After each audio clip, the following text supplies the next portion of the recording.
Hello all.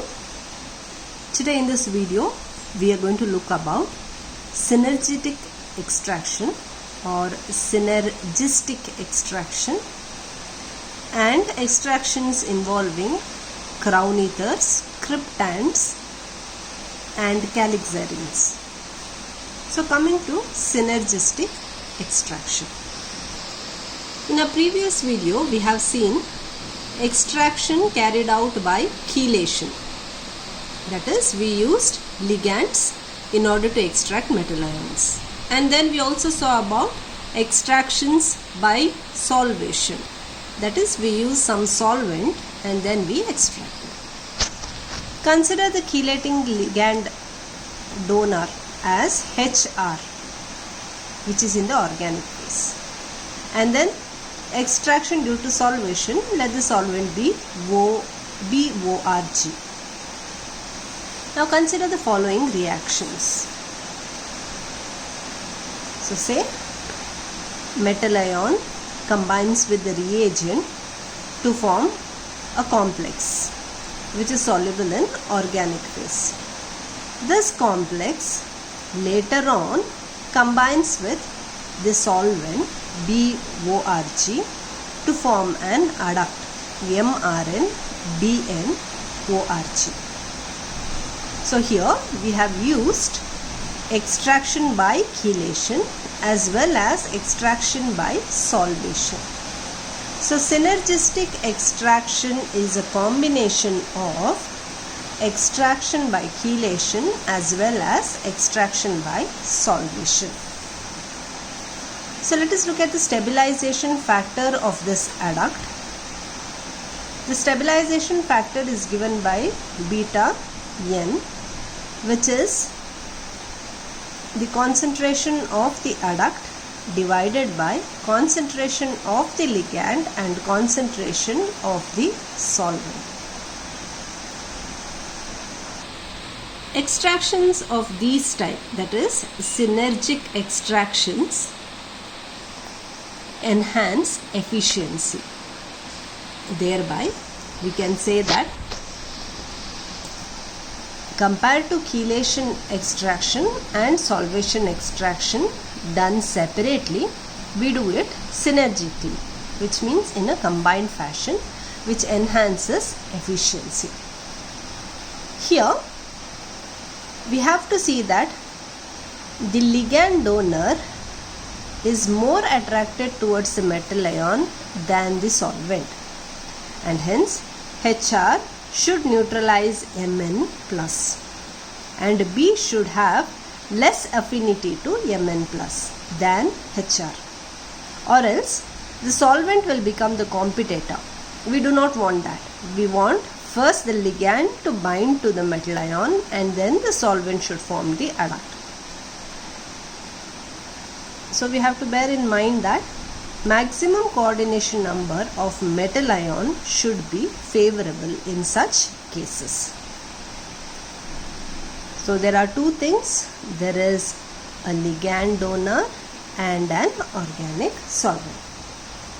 Let us look at the types of ligand donors and solvents. So the chelating extractants, which means they are the compounds which chelate with our metal ion. It is TTA. So TTA is 2-phenyl trifluoroacetone. The structure of that ligand is like this. Okay. So remaining things, which are TBP, TBPO, TOPO and MIBK, all these are solvating extractants. So these have less competition over the chelating extractants. So now we know we have moved the metal ion to the organic phase. Say we want that metal ion or some other metal ion to pass from organic phase into the aqueous layer. That process is called as anti-synergism. Anti-synergism. So it is opposite to synergism.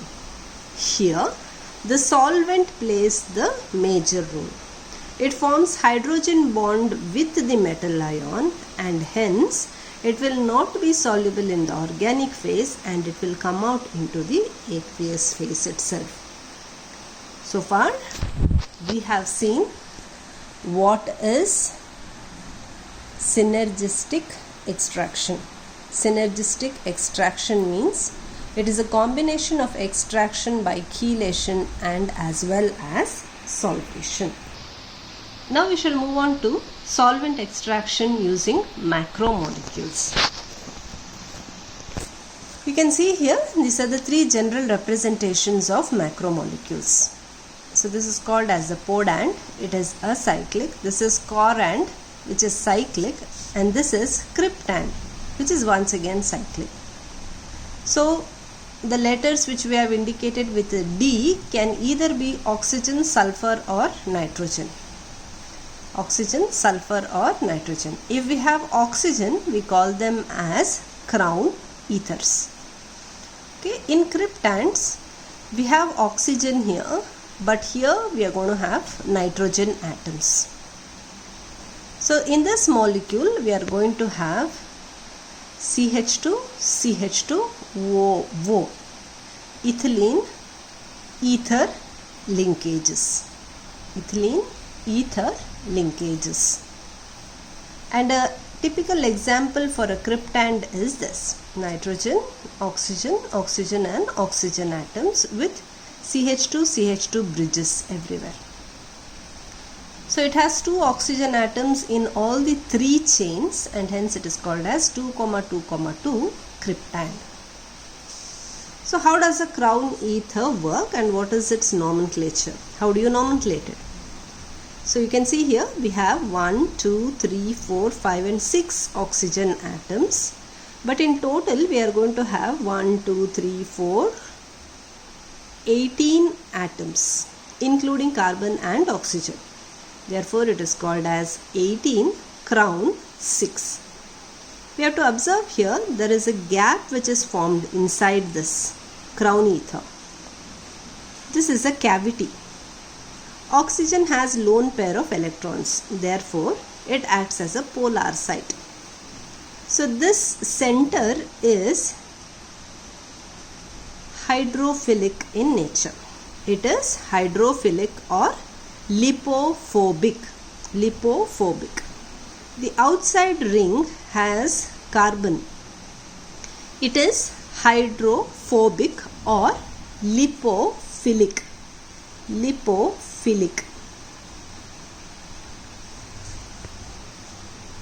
Now this gap will fit one atom.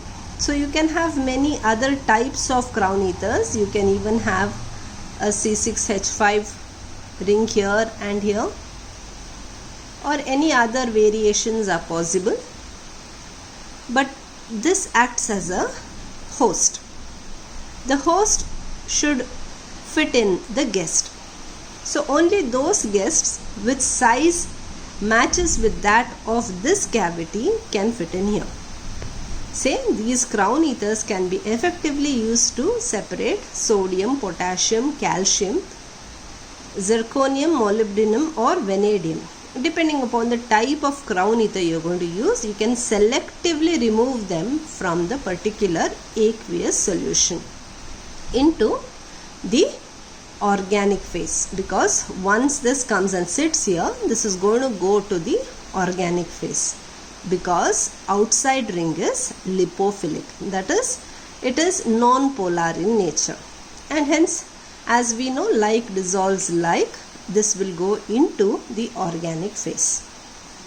So this is a corand. When the corand hosts a guest, that is ion, it becomes a coronates. It is called as a coronate.